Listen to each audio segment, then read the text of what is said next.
લે તારો દીવો કરું પણ 3 દાડા મારું કામ થાય તો મોનું, તારે પૂજા હોય ને તો આ મારું કામ કરી આલજે.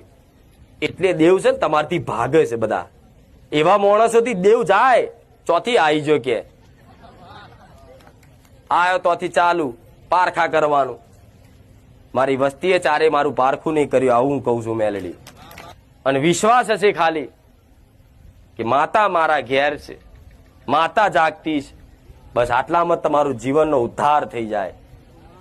પણ તમને શંકા થાય છે કઈક માણસોને આજના યુગના, આજના સમયગાળાના કઈક એવા માણસો જેને વિશ્વાસ છે ને દેવી શક્તિ છે, પણ છતાંય તે છે ને એનું પારખું કરવા માંગે, એની જોડે પ્રમાણ લેવા માંગે કે જો મારી માં હોય ને તો મારું આ કામ કરી બતાવો તો હું એને માનું,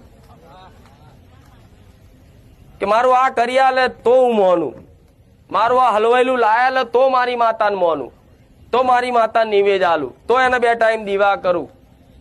કોમ ના કરતી હોય તો કે માતા શું કોમ ની? માતા તમારી ઘરની કોમ કરે ના કરે, પણ છતાંય તમારે એને પૂજવું ને એ તમારું સાચું ધર્મ છે. એમ કરીને પૂજવાનું કે માં તું મને આલું કે ના આલું, તું મને ભૂખે મારું પણ તું મારી માં છું, માં હું તને નહીં ભૂલવાનો.